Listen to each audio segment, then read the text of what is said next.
पूर्व के 2 श्लोकों में अभी तक आचार्य महाराज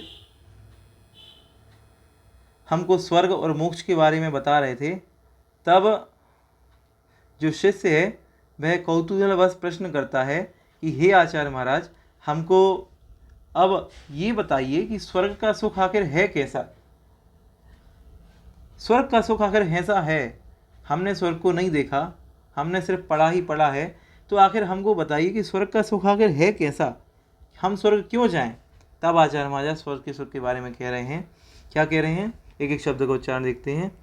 हृषिकज, हृषिकज मनातंकम, मनातंकम दीर्घ कालोप, दीर्घ कालोप लालितम, लालितम नाके नाकौ कसाम, यहाँ पे कसाम है, नाके नाकौ कसाम सौख्यम, नाके नाकौ कसामिव। आप लोग मेरे साथ साथ पढ़िए, मेरे साथ साथ बोलिए, ताकि आपको भी बोलने में आसानी हो।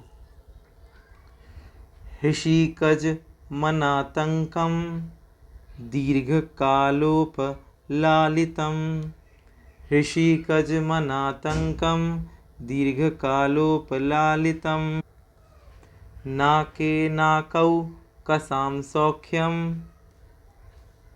नाके नाकौ कसामिव, नाके नाकौ कसाम सौख्यम, नाके नाकौ कसामिव।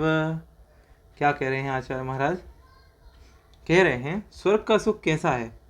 तो आचार्य महाराज बता रहे हैं हृषिकज, हृषिकज मतलब इंद्रियजन्य। स्वर्ग का जो सुख है उसका भोग इंद्रियों के द्वारा किया जाता है। स्वर्ग में जो देव हैं वे भी स्वर्ग का सुख का पान अपनी 5 इंद्रियों के द्वारा ही करते हैं। दूसरा कह रहे हैं अनातंकम, अनातंकम मतलब क्या, अनातंकम मतलब कह रहे हैं दुख से रहते हैं।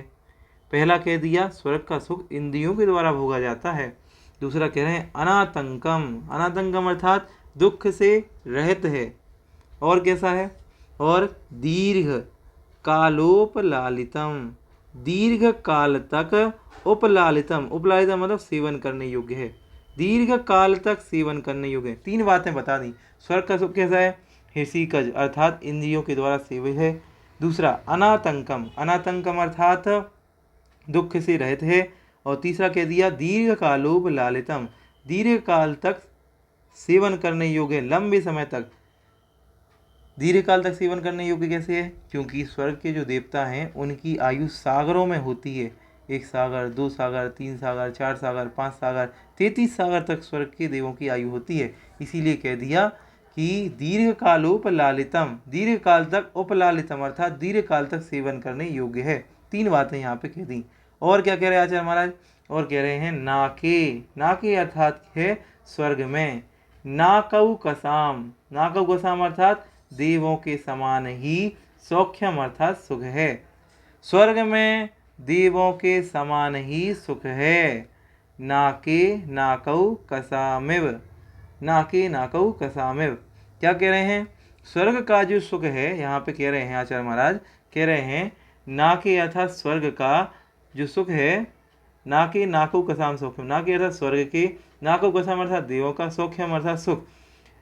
स्वर्ग के देवों का जो सुख है वह कैसा है, नाके नाकौ कसामिव, नाके अर्थात स्वर्ग के, नाकौ कसाम मतलब देवों के समान, इव मतलब समान, इव मतलब समान ही है। फिर देखिए नाके अर्थात स्वर्ग का, नाकौ कसाम स्वर्ग के जो देव हैं उनका, स्वर्ग के देवों का सौख्यम अर्थात जो सुख है वह कैसा है, नाके नाकौ कसामिव स्वर्ग के देवों के समान ही है। स्वर्ग का जो देवों का सुख है वो स्वर्ग के देवों के समान ही है, उसकी हम किसी और से तुलना नहीं कर सकते। जैसे कि हम आपसे पूछें बताइए आम का स्वाद कैसा है, आप कहेंगे आम का स्वाद मीठा है। हमने आपसे कहेंगे नहीं, हमको ये नहीं जानना कि मीठा है, खट्टा है, चिटपटा है, कैसा है, नहीं, आम का स्वाद बताओ कि आम का स्वाद आखिर है कैसा। तब आप सोच में पड़ जाएंगे कि आम का स्वाद किसकी तरह है, तब आप कहेंगे आम तो आम की तरह ही है। आम का स्वाद किसी और के स्वाद की तरह हो ही नहीं सकता, क्योंकि जो स्वाद आम का है वो तो स्वाद केवल और केवल आम का ही है। ठीक उसी प्रकार आचार्य महाराज कह रहे हैं स्वर्ग का जो सुख है, स्वर्ग के देवताओं का जो सुख है, वो तो स्वर्ग के देवों के समान ही है। समझ आया? ठीक, एक बार फिर देखते हैं। ऋषिकज इंद्रिय जन्य है, अनातंकम दुख से रहित है, और दीर्घ कालोप लालितम दीर्घ काल तक सेवन करने योग्य है। और क्या कह दिया, नाके नाकऊ कसाम सौख्यम स्वर्ग के जो देवताओं का सुख है, नाके नाकऊ कसामेव स्वर्ग के देवताओं के समान ही होता है। ठीक, उम्मीद है आप सभी को समझ में आया होगा। अगर एक बार में समझ नहीं आता है तो बार बार इन वीडियोस को देखें, बार बार इनका उच्चारण देखें। इसीलिए मैंने संक्षिप्त में और शॉर्ट में आप सभी के लिए ये सारी वीडियोस बनाई हैं। आगे भी ये पूरा इसी तरह से क्रम चलता रहेगा। सभी को जय जिनेंद्र।